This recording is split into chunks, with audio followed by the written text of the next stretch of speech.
Hi everyone, welcome to take city.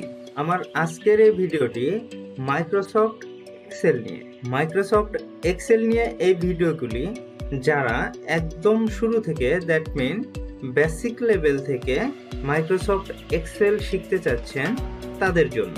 চলুন আমরা প্রথমে দেখে নিই মাইক্রোসফট এক্সেল কি। মাইক্রোসফট এক্সেল হচ্ছে সর্বকালে ব্যবহৃত অন্যতম একটি সফটওয়্যার অ্যাপ্লিকেশন।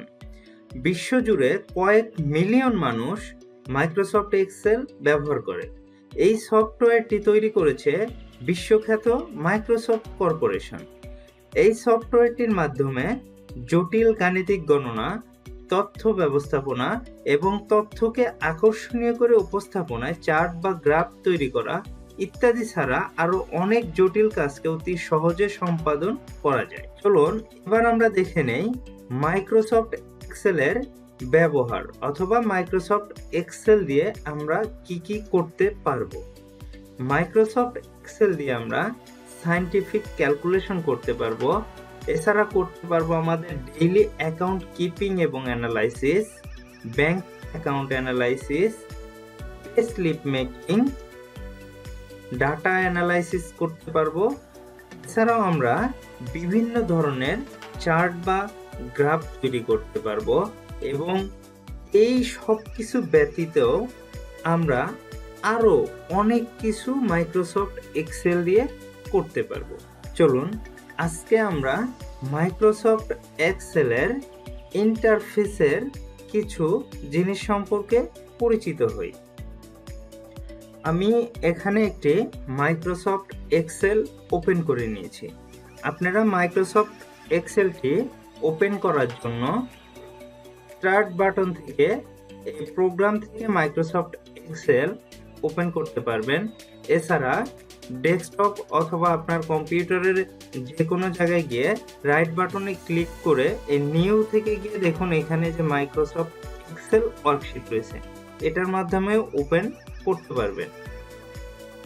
তো মাইক্রোসফট এক্সেলটি ওপেন করার পরে আপনারা এরকম একটি ইন্টারফেস পাবেন। যদিও আমি এখানে মাইক্রোসফট এক্সেলের 2013 ভার্সনটি ইউজ করছি, আপনারা যদি অন্য কোনো ভার্সন ইউজ করে থাকেন দেন নো প্রবলেম। সবগুলো ভার্সনের ইন্টারফেস প্রায় সেম এবং কাজও একই। দেখুন এই ইন্টারফেসের এই যে উপরের দিকে একটি বার রয়েছে, এই বারটিকে বলা হয় কুইক অ্যাক্সেস টুলবার এবং কুইক অ্যাক্সেস টুলবারের নিচেই বিভিন্ন ধরনের ট্যাব আছে, যেমন home tab, insert, page layout. এই বারটিকে বলা হয় রিবন এবং এখানে যে ট্যাবগুলো রয়েছে যেমন হোম, ইনসার্ট, পেজ লেআউট, এর ভিতরে যে কাজগুলো আছে আমরা সেগুলো ধাপে ধাপে শিখব। এরপরে আপনারা দেখুন এখানে একটি ফাঁকা বার রয়েছে। এই বারের ভিতরে দেখুন আমি কার্সার রাখতে পারতেছি। এই বারটির নাম হলো ফর্মুলা বার। এই বার সম্পর্কে আমরা পরে আরো কিছু জানব। এরপরে আপনারা দেখুন এখানে অনেকগুলো রো এবং কলাম আছে। এই রো এবং কলাম নিয়ে একটি ওয়ার্কশিট তৈরি হয় এবং এরকম অনেকগুলো ওয়ার্কশিট নিয়ে আপনি একটা এক্সেলে কাজ করতে পারবেন। আর এখানে রো হচ্ছে দেখুন এই দিক থেকে, আমি ড্র্যাগ করে যে কালার করতেছি অর্থাৎ এই বাম পাশ থেকে ডান দিকে যত দূর যায়, এই যে আমি যদি 2 এর ঘরটা পুরোটা সিলেক্ট করি যত দূর পর্যন্ত যাবে এটা হচ্ছে একটা রো। এবং এই উপর থেকে নিচের দিকে অর্থাৎ এই দেখেন আমি যদি এর ঘরটা সিলেক্ট করি এই উপর থেকে নিচের দিকে যত দূর পর্যন্ত যাবে এটা হচ্ছে একটি কলাম। এবং এই রো এবং কলাম নিয়ে যে ঘরটি তৈরি হয় একে বলা হয় সেল। এবং এই মাইক্রোসফট এক্সেলের প্রতিটা সেলের একটি করে নাম্বার থাকে।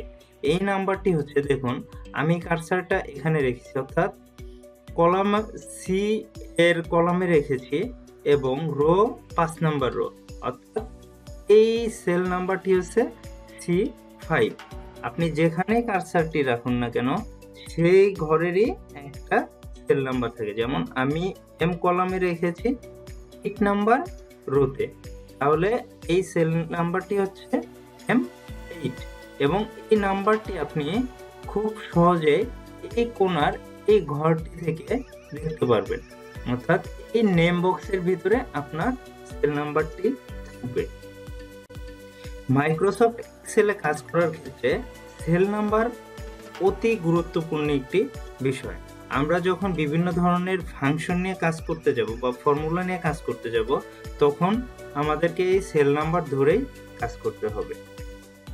মাইক্রোসফট এক্সেলের এই একটি ওয়ার্কশিটে 10,48,576টি রো রয়েছে এবং 16,384টি কলাম রয়েছে। তাহলে আমাদের সেল সংখ্যা হবে এই 10,48,576 ইন্টু 16,384। এটা গুণ করে যতগুলো সেল হয় ততগুলো এখানে সেল রয়েছে। সো ভিউয়ার্স, আজকের মতো এ পর্যন্তই। পরবর্তী পর্বে আমরা এক্সেলে কিভাবে ডেটা ইনপুট করা যায় এবং কিভাবে একটি টেবিল তৈরি করা যায় সে সম্পর্কে জানব। সে পর্যন্ত সবাই ভালো থাকবেন, সুস্থ থাকবেন। আল্লাহ হাফেজ।